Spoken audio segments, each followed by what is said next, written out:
Welcome to அப்போ Sai easy cooking. இன்றைக்கி நம்ம முட்டை கிரேவி எப்படி பண்ணுறதுன்னு பார்க்க போகிறோம். Egg gravy. அதுக்கு தேவையானது ஒரு 4 பெரிய வெங்காயத்தை குட்டி குட்டியாக கட் பண்ணிக்கோங்க. ஒரு 3 தக்காளி, 2 பச்சை மிளகா. இன்றைக்கி நான் 3 முட்டையை வேக வச்சு எடுத்து வச்சுருக்கேன். இதான் இன்றைக்கி நமக்கு தேவையான பொருள். எண்ணெய் ஊற்றிக்கோங்க. எண்ணெய் வந்து இந்த கிரேவிக்கு நிறையா தேவைப்படும், அதனால் கொஞ்சம் நிறையாவே எண்ணெய் ஊற்றிக்கோங்க.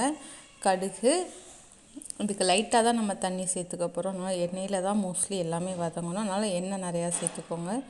இப்போ எண்ணெய் ஊற்றி 1 ஸ்பூன் கடுகு போட்டு கடுகு பொரியவுமே நம்ம கட் பண்ணி வச்சுருக்க வெங்காயங்களை சேர்த்துக்கலாம்.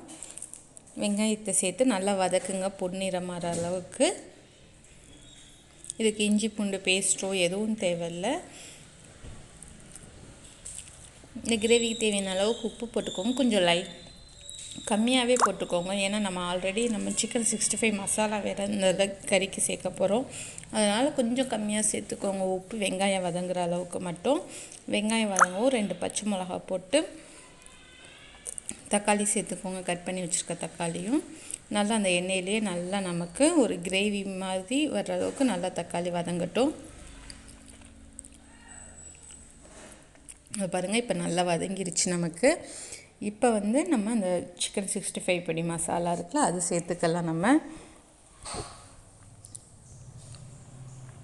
அது ஒரு அரை பாக்கெட் சேர்த்துக்கிறேன். ஆல்ரெடி நான் பச்சை மிளகாவும் போட்டிருக்கேன் காரத்துக்கு, ஆனால் அதுக்கு தகுந்த மாதிரி சேர்த்துக்கோங்க. நீங்கள் பச்சை மிளகா அவாய்ட் பண்ணிட்டு ஃபுல்லாக இந்த மசாலாவே சேர்த்துக்கிறனாலும் சேர்த்துக்கலாம்.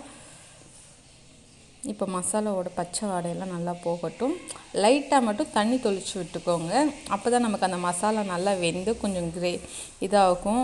எண்ணெயிலேனா நமக்கு கொஞ்சம் அடி பிடிக்க ஆரம்பிச்சிடும். லைட்டாக தெளிச்சு விட்டிங்களாக்க இதோ பாருங்கள், இந்த மாதிரி வந்துடும் நமக்கு கிரேவி. பாருங்கள், இப்போ நம்ம வேக வச்சுருக்கிற முட்டைகளை நல்லா கட் பண்ணிக்கோங்க. நீங்கள் ஃபுல்லாக முழுசாக சேர்க்குறதுனாலும் சேர்த்துக்கோங்க. நான் இன்றைக்கி கட் பண்ணி சேர்த்துக்கிறேன். 2 அப்படி கட் பண்ணி அடுப்பை சிம்மில் வச்சுருங்க. முட்டையை சேர்க்குறப்ப